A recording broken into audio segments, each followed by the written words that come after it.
Hi everyone, I am Anchal Pathak and welcome to 5 Paisa. क्या आप जानते हैं कि किसी भी कंट्री की गवर्नमेंट अपने खर्चों को कैसे चलाती है? टैक्सेस के थ्रू, राइट? लेकिन ये अधूरा जवाब है। टैक्सेस के अलावा भी गवर्नमेंट के पास एक दूसरा सोर्स होता है जिससे कि वो अपने एक्सपेंसेस को मैनेज करती है, and that is government securities. लेकिन टैक्सेस की तरह ये आपके लिए कोई लायबिलिटी नहीं होती, बल्कि गवर्नमेंट सिक्योरिटीज तो स्टॉक्स की तरह एक एसेट है, एक फाइनेंशियल इंस्ट्रूमेंट है जिसमें इन्वेस्ट करके आप रिटर्न्स जनरेट कर सकते हैं और साथ ही अपने पोर्टफोलियो को डाइवर्सिफाई भी कर सकते हैं। अब वो आप कैसे करेंगे, उसी की बात हमने आज के इस वीडियो में की है, जो कि कंप्लीटली गवर्नमेंट सिक्योरिटीज पर बेस्ड है। इस वीडियो की शुरुआत में हम डिस्कस करेंगे कि गवर्नमेंट सिक्योरिटीज क्या होती हैं और कैसे काम करती हैं। फिर हम उनके अलग अलग टाइप्स के बारे में जानेंगे और जैसे जैसे वीडियो आगे बढ़ेगा हम और भी दूसरे रिलेटेड टॉपिक्स पर चर्चा करेंगे, जैसे कि गवर्नमेंट सिक्योरिटीज में इन्वेस्ट करने के बेनिफिट्स और ड्रॉबैक्स क्या हैं, कैसे इन्वेस्ट करना चाहिए और इन्वेस्टमेंट करने से पहले किन किन बातों का ध्यान रखना चाहिए। लेकिन गाइस, एज यूजुअल वीडियो शुरू करने से पहले do like, share and subscribe to our YouTube channel and don't forget to hit the bell icon for notifications.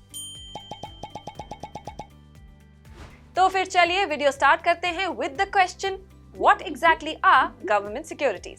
Government securities ऐसी डेट सिक्योरिटीज होती हैं जहां सेंट्रल और स्टेट गवर्नमेंट्स अपने बजट और एक्सपेंसेस को मेंटेन करने के लिए जनरल पब्लिक से पैसा बोरो करती हैं। यानी गवर्नमेंट सिक्योरिटीज के थ्रू इन्वेस्टर्स सरकार को लोन देते हैं और उसके बदले उन्हें रेगुलर इंटरवल्स पर इंटरेस्ट पेमेंट किया जाता है, और जो आपका प्रिंसिपल अमाउंट होता है, जिसे फेस वैल्यू भी कहा जाता है, उसे गवर्नमेंट एक स्पेसिफिक डेट यानी मैच्योरिटी डेट पर आपको लौटा देती है।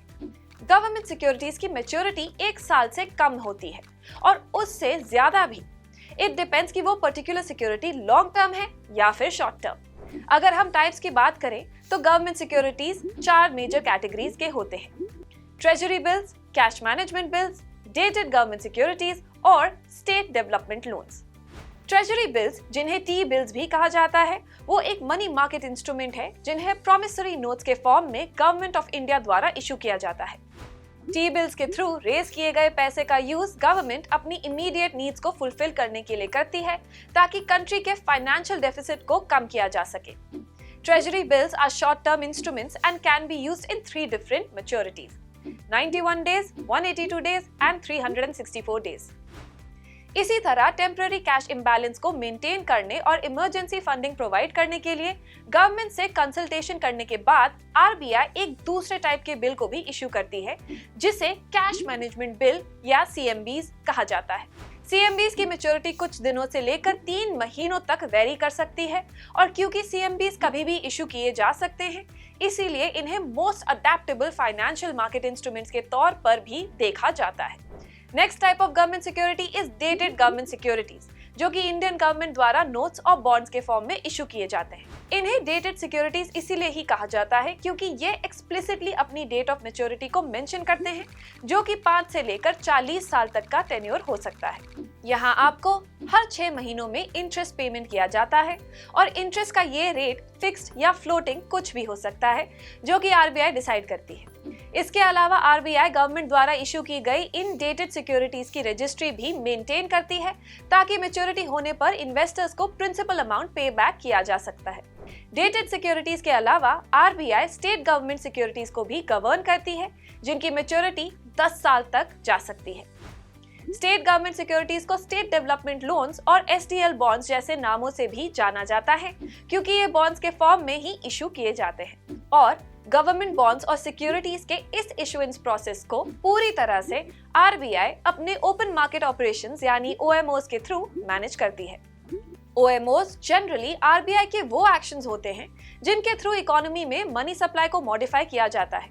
इन ऑपरेशंस के अंदर आरबीआई गवर्नमेंट सिक्योरिटीज को बाय और सेल करके बैंकिंग सिस्टम में सर्कुलेट हो रहे पैसे को मैनेज करती है। जैसे कि जब गवर्नमेंट को इन्फ्लेशन को कंट्रोल में रखना होता है, तब वो गवर्नमेंट सिक्योरिटीज को इशू कर देती है ताकि इन्वेस्टर्स उनमें इन्वेस्ट करें और मनी का सर्कुलेशन कम हो जाए, जिससे कि प्राइसेस को कंट्रोल में लाया जा सके। सिमिलरली इकोनॉमी को बूस्ट देने के लिए गवर्नमेंट अपनी सिक्योरिटीज को इन्वेस्टर से रीपर्चेज कर लेती है, जिससे कि इन्वेस्टर्स के हाथ में पैसा आ जाता है और चीजों की डिमांड वापस बढ़ने लगती है, जिससे इवेंचुअली इंडस्ट्रीज को ग्रो करने में हेल्प होती है। लेकिन जनरल पब्लिक के साथ directly open market operations conduct करने के बजाय आरबीआई कमर्शियल बैंक्स के थ्रू ये ऑपरेशंस मैनेज करती है और इस दौरान सिर्फ गवर्नमेंट सिक्योरिटीज ही नहीं बल्कि repo rate, cash reserve ratio और स्टैट्यूटरी लिक्विड रेशियो जैसे दूसरे इंस्ट्रूमेंट्स को भी मनी सर्कुलेशन मॉडिफाई करने के लिए यूज में लिया जाता है। स्पेसिफिकली अगर हम गवर्नमेंट सिक्योरिटीज की बात करें तो उनसे रिलेटेड कुछ बातें हैं जिन्हें आपको जानना बहुत जरूरी है। फॉर एग्जाम्पल, गवर्नमेंट सिक्योरिटीज की लिक्विडिटी बहुत ही ज्यादा होती है, जिसके चलते सेकेंडरी मार्केट में आप इजीली उन्हें कभी भी ट्रेड कर सकते हैं।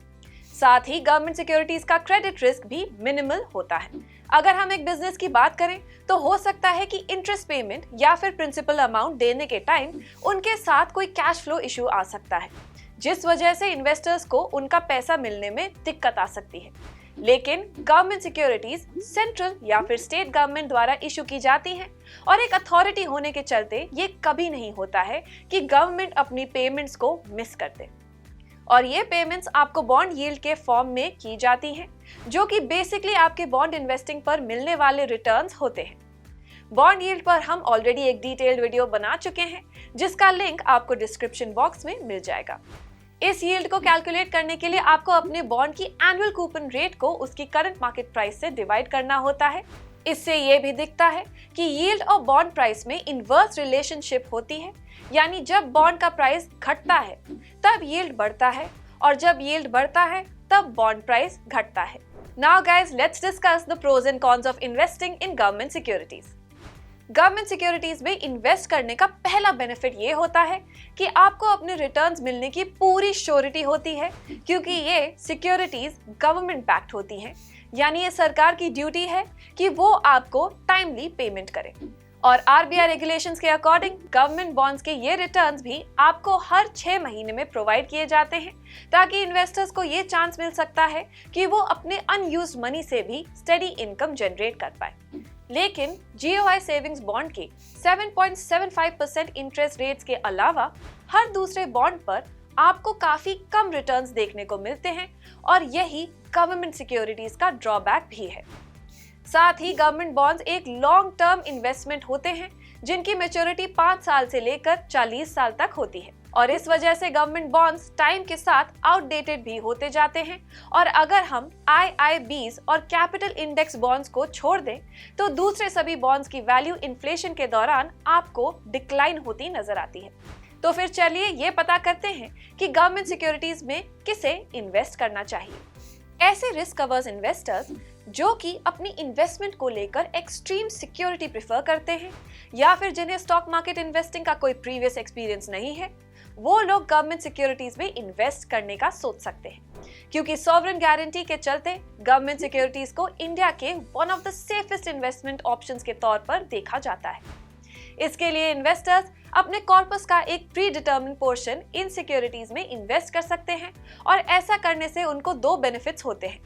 एक तो ये कि पोर्टफोलियो डाइवर्सिफिकेशन से उनका रिस्क फैक्टर रिड्यूस हो जाता है और दूसरा बेनिफिट इन्वेस्टर्स को ये होता है कि उन्हें अपनी इन्वेस्टमेंट्स पर हायर देन एवरेज के रिटर्न्स देखने को मिल जाते हैं। और इन्वेस्टर्स के बीच गवर्नमेंट सिक्योरिटीज की एक्सेप्टेंस को इंक्रीज करने के लिए इंडियन गवर्नमेंट भी अपनी तरफ से पूरी कोशिश कर रही है। फॉर एग्जाम्पल, गवर्नमेंट ने नॉन कम्पिटिटिव बिडिंग सिस्टम को इम्प्लीमेंट करके गवर्नमेंट बॉन्ड्स जैसी सिक्योरिटीज की सब्सक्रिप्शन प्रोसेस को काफी सिंपल बना दिया है। इस बिडिंग सिस्टम के अंडर ऐसे इन्वेस्टर्स जिनके पास फंक्शनल डीमैट अकाउंट्स हैं, वो वेरियस वेबसाइट्स और मोबाइल एप्लीकेशंस के थ्रू गवर्नमेंट सिक्योरिटीज में बिड और इन्वेस्ट कर सकते हैं। साथ ही ऑर्गेनाइजेशन जो कि अपने पोर्टफोलियो को डाइवर्सिफाई करना चाहते हैं या फिर ऐसे इन्वेस्टर्स जो कि अपना वेंचर स्टार्ट कर रहे हैं, वो भी नॉन कॉम्पिटिटिव बिडिंग सिस्टम का फायदा उठा सकते हैं। लेकिन कई बार ऐसा भी होता है कि इन्वेस्टर्स लॉन्ग टर्म के लिए बॉन्ड्स परचेज कर लेते हैं और उनका पैसा वही लॉक हो जाता है। और इसके सोल्यूशन के लिए आरबीआई ने रिसेंटली एक ड्राफ्ट रिलीज किया है, जिसमें गवर्नमेंट सिक्योरिटीज के लिए लेंडिंग एंड बोरोइंग मैकेनिज्म को इंट्रोड्यूस किया गया है। यानी जैसे आप अभी अपने पोर्टफोलियो में रखे स्टॉक्स को लेंड और बोरो कर सकते हैं, ठीक वही अब आप गवर्नमेंट सिक्योरिटीज के साथ भी कर पाएंगे। इससे ना सिर्फ गवर्नमेंट सिक्योरिटीज की लिक्विडिटी में इंक्रीज होता है, बल्कि ओवरऑल बॉन्ड मार्केट का स्कोप भी टाइम के साथ इंक्रीज होता जाएगा। सो गाइस, ये था हमारा आज का गवर्नमेंट सिक्योरिटीज से रिलेटेड वीडियो। यहाँ हमने जाना कि गवर्नमेंट सिक्योरिटीज के थ्रू सेंट्रल और स्टेट गवर्नमेंट्स जनरल पब्लिक से डेट रेज करती हैं और उन सिक्योरिटीज में इन्वेस्ट करके आप रिस्क एडजस्टेड रिटर्न्स जनरेट कर सकते हैं, जिनके साथ मिनिमल रिस्क एसोसिएटेड होता है। इसीलिए फाइनेंशियल वर्ल्ड में गवर्नमेंट सिक्योरिटीज को रिस्क अवर्स इन्वेस्टर्स के लिए हेवन कंसिडर किया जाता है। Thanks guys for watching our video. आगे भी हम बॉन्ड मार्केट से रिलेटेड ऐसे ही वीडियोस लेकर आते रहेंगे। Till then, please like, share and subscribe to the 5paisa YouTube channel and stay tuned.